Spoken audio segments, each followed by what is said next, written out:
আসসালামু আলাইকুম ওয়া রাহমাতুল্লাহি ওয়া বারাকাতুহু। আজকে আমরা পবিত্র কালামুল্লাহ শরীফের কোরআন শরীফের ৪৯ নম্বর সূরা আল হুজুরাতের ১৩ নম্বর আয়াত শরীফ নিয়ে আলোচনা করব।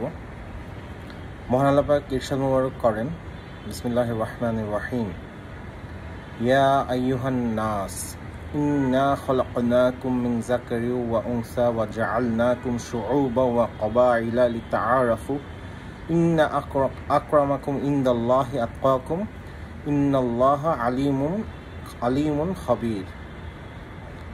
এটার অর্থ হচ্ছে যে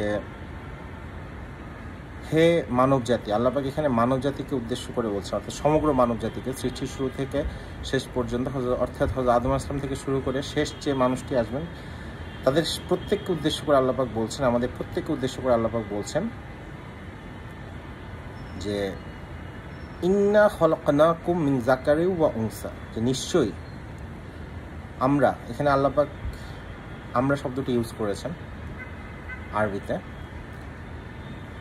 তোমাদেরকে সৃষ্টি করেছি একজন পুরুষ হযরত আদম আলাইহিস সালাম এবং একজন নারী হযরত হাওয়া আলাইহিস সালাম ওনাদের থেকে।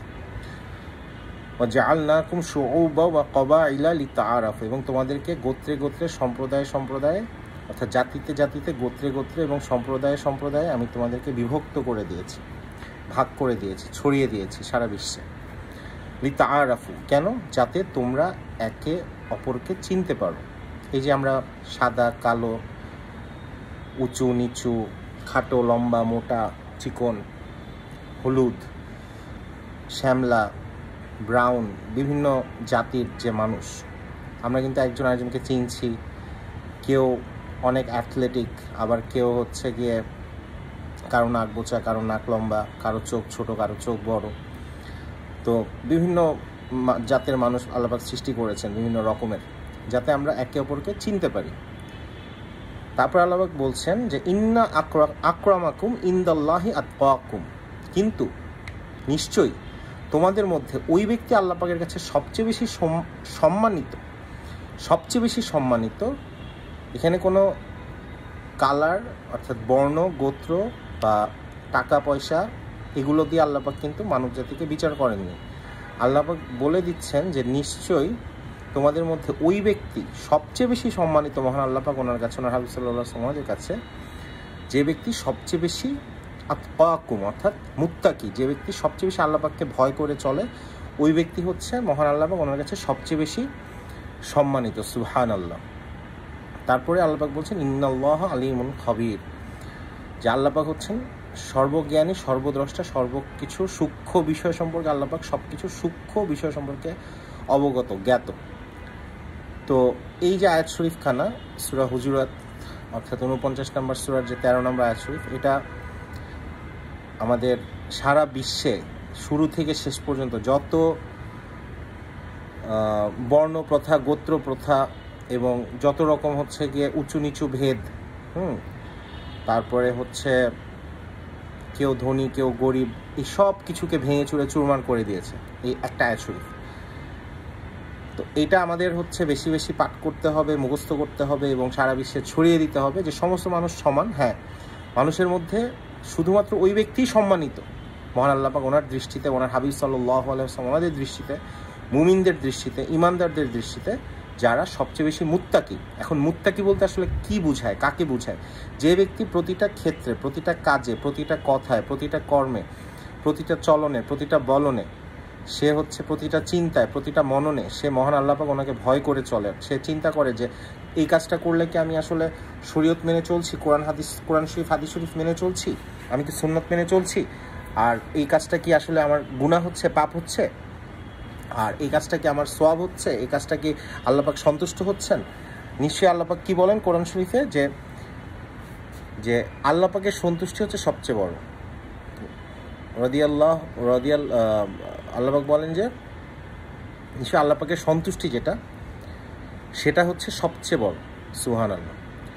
তো যেহেতু আল্লাহ পাক এবং হাবিব সাল্লাল্লাহু আলাইহি ওয়াসাল্লাম ওনাদের সন্তুষ্টি সবচেয়ে বড়, যেটা আল্লাহ পাক অন্যত্র বলেছেন যে যদি তারা মুমিন হয়ে থাকে তাহলে তাদের দায়িত্ব হচ্ছে এবং কর্তব্য হচ্ছে মহান আল্লাহ পাক ওনার হাবিব সাল্লাল্লাহু ওনাদেরকে সন্তুষ্ট করা, যদি তারা মুমিন হয়ে থাকে। অর্থাৎ মুমিনদের দায়িত্ব হচ্ছে মহান আল্লাহ পাক এবং ওনার হাবিব নূরে মুজাসসাম হাবিবুল্লাহ হুজুর পাক সাল্লাল্লাহু আলাইহি ওয়াসাল্লাম ওনাদেরকে সন্তুষ্ট করা। অর্থাৎ কেউ যদি মুমিন হয়ে থাকে তাহলে প্রতিটা কথায়, কাজে, কর্মে, চলনে, বলনে, মননে আমরা যদি মহান আল্লাহ পাক ওনার হাবিব সাল্লাল্লাহু ওনাদেরকে সন্তুষ্ট করে চলতে পারি, তাহলেই হচ্ছে আমরা মহান আল্লাহ পাক ওনার হাবিব সাল্লাল্লাহু ওনাদের কাছে কী হব? সম্মানিত হব, ডিগনিফাইড হব, এবং আমরা হচ্ছে যে আমাদের কাছে গ্রহণযোগ্য হব।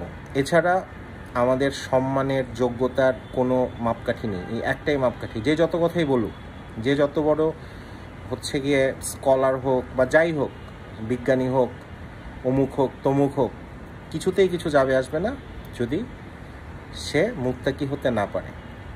যেটা আল্লাহ পাক ওনার হাবিব সাল্লাল্লাহু আলাইহি ওয়াসাল্লাম বলেছেন সেটাই চরম সত্য, সেটাই সত্য, সেটাই একমাত্র সত্য, এর বাইরে আর সব কিছুই মিথ্যা।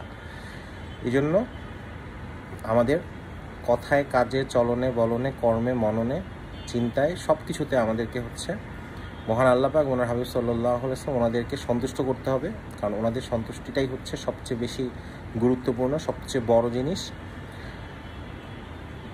এবং আমাদের দায়িত্ব হচ্ছে যে প্রতিটা কথায়, কাজে, সব কিছুতে আমাদেরকে সুন্নত অনুযায়ী চলা, পবিত্র সুন্নত মুবারক অনুযায়ী নূরে মুজাসসাম হাবিবুল্লাহ হুজুর পাক সাল্লাল্লাহু আলাইহি ওয়াসাল্লাম ওনার যে সুন্নত মুবারক সেই অনুযায়ী চলা হচ্ছে আমাদের দায়িত্ব এবং কর্তব্য। তো আমরা দোয়া করব যে আমরা যাতে এই আল্লাহ পাক ওনার হাবিব সাল্লাল্লাহু আলাইহি ওয়াসাল্লাম ওনাদের যে আদেশ এবং নিষেধ সেটা মেনে চলতে পারি প্রতিটা ক্ষেত্রে।